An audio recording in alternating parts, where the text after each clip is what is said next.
Today, my guest is Kayla Fioravanti.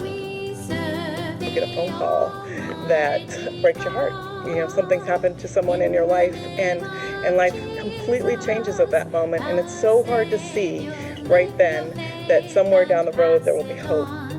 Share the gospel clear and strong. Stand for, claim your heritage of truth. Welcome to Heritage of Truth. Today, my guest is Kayla Fioravanti. Welcome. Thank you. It's so good to have you. Thanks for having me. Now, Kayla is the author of 360 Degrees of Grief, Reflections of Hope. Now, it's interesting that you put the word grief and the word hope together. Why don't you tell us about that? Well, it was the biggest debate was the subtitle, because there's so many stories with such a vast,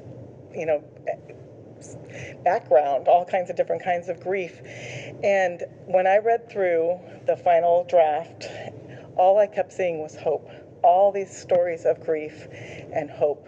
And I had actually put on Facebook having people ask, I was like, what do you think I should put as a subtitle? Mm-hmm. And I asked people advice, and every time I'd read, every time I saw the word hope in there, I'd be like, that's it. So it narrowed down into the hope, and then the picture with the reflections of hope and people's lives reflecting hope.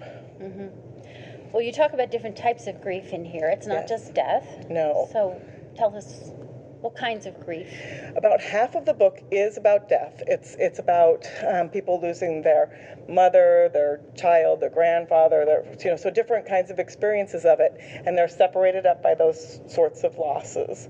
And then the other half is things in marriage that happens, divorce, hidden losses like empty nest, grief within grief, things that just kind of start compiling on you, and all of a sudden you find yourself having this small event trigger a really huge reaction, and people finding, that they find the source of the grief and kind of work through it. I read one by Melody Tunney, and yes. here she's a friend of mine. I've known her for years. She was talking about that she hadn't grieved enough, that she hadn't done completed the grieving process, right. And that was a problem later on. Right.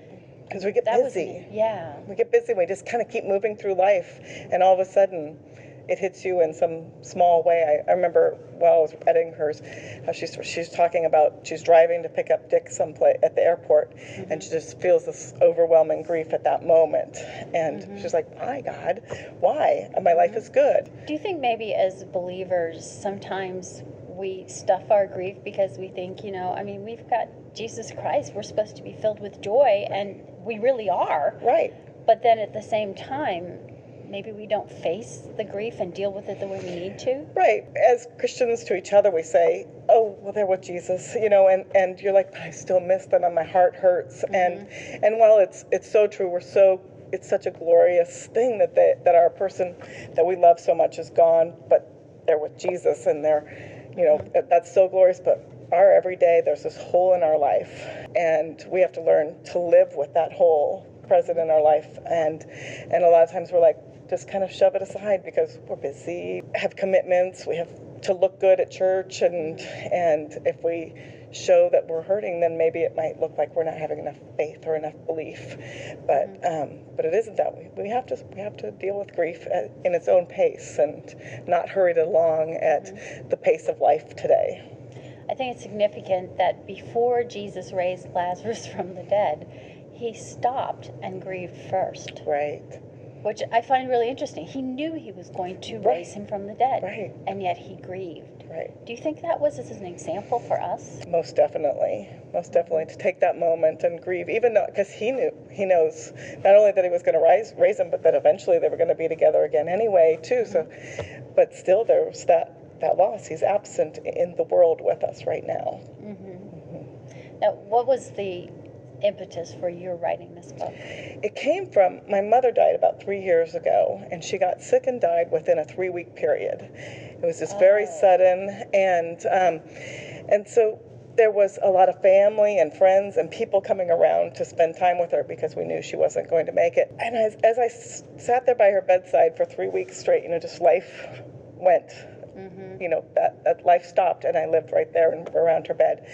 And I saw all these people coming, and we were all experiencing grief in a completely different way. I was losing my mother, my dad was losing his wife, my brother, and then her brothers were there, and friends, and she had impacted us all different ways. And I just kept thinking, well, what book would reach all of us? And people, would give us things, and the hospice people gave us things, and a lot of times they were just really directed to the spouse or just directed to one person in the group. And I kept thinking, but I'm not experiencing that. My grief is so different. And so afterwards, I, looked for grief books. And as I did, these books they didn't reach me because they were about a completely different kind of grief. And I just felt God put it on my heart that this is what I needed to do. I needed to compile other people's stories. I had a lot of grief stories myself already written about other events, and I thought, that's not enough. That's still not going to reach everyone who's going through different experiences. And so that's what really just led me to open it up and bring other people. And God led amazing people to come to it. It's about 4 times as big as I expected it to be. Who are some of the other people that wrote for it? Steve Green is in there, Melody Tunney at First Call, Clay Cross and Renee Cross. And we've had Clay Cross on the show. Yeah, and they tell their story of their grief that happened in their marriage and the ministry that's come out of that. So they each tell their story separately in there. And then, there's a variety of different people. I have all kinds of entrepreneurs and different writers, people who have been published, people who haven't. It was just a huge variety. We have one that's from a coroner, a medical examiner, and he's participated in thousands and thousands of death notices, and he talks about the grief from the outside and being present through people's different grief experiences and how they impact him.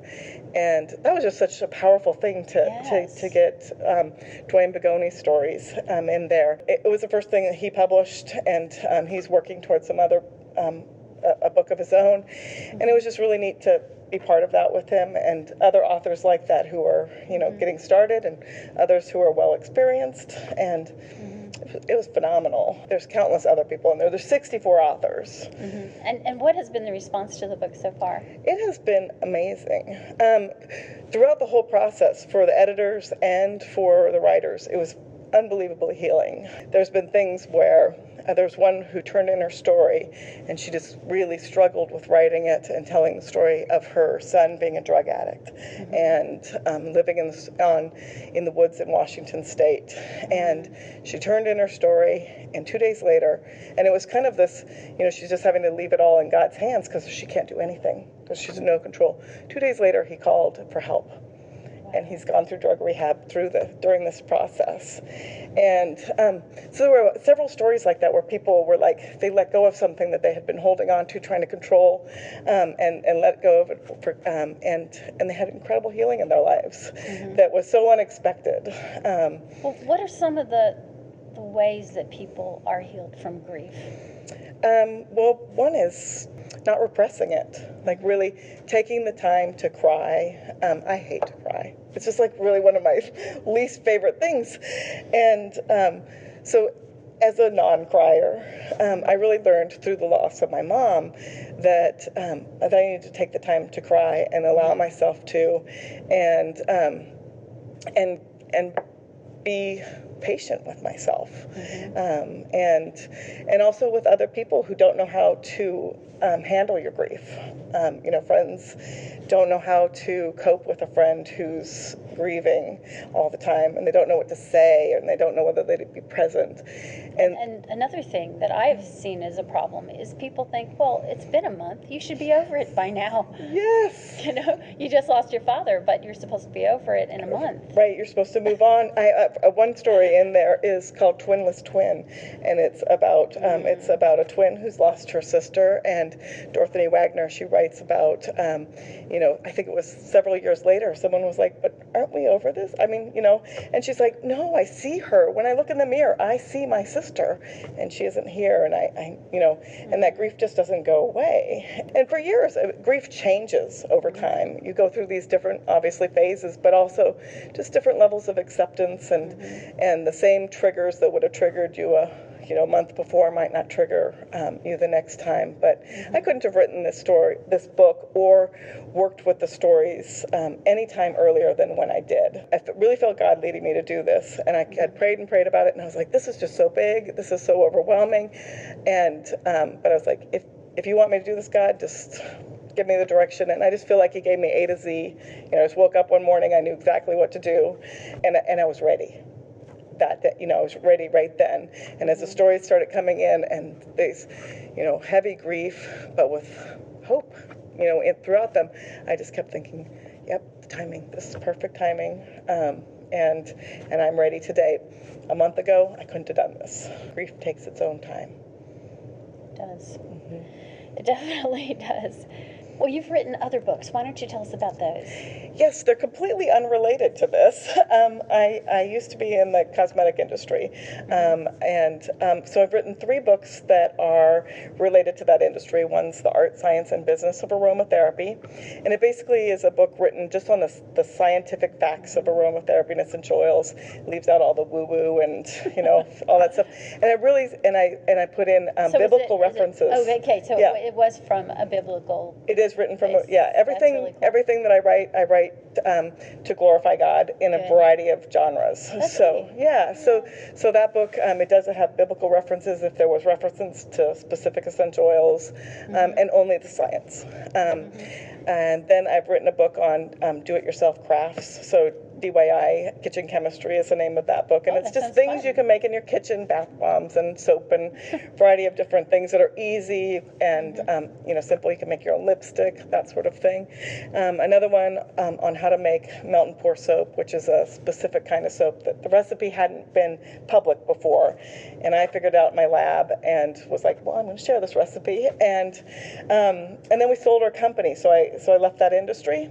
So the very next book I wrote is called When I Was Young, I Flew the Sun as a Kite. And it is a book of poetry. And it's my original dream in life was to become a poet. I started writing poetry when I was in 5th grade.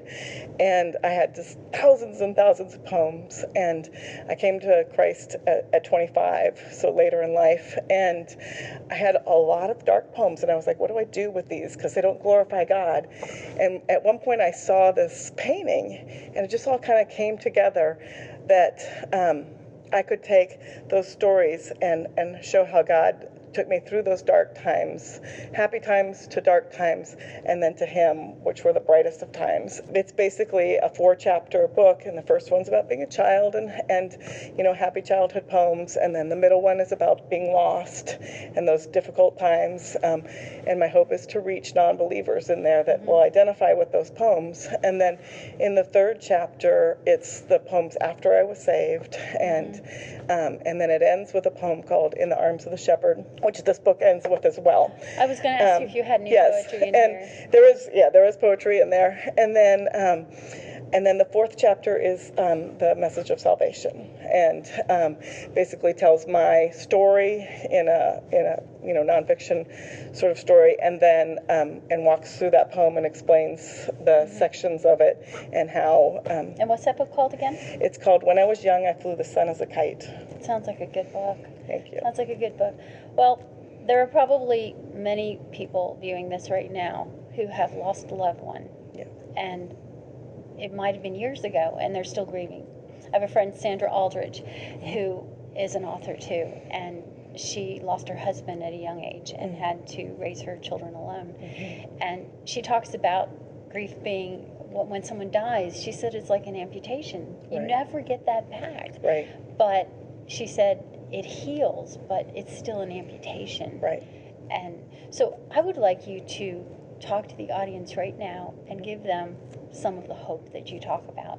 I'd be happy to do that. I'm going to borrow my book for a moment to do a little bit about that.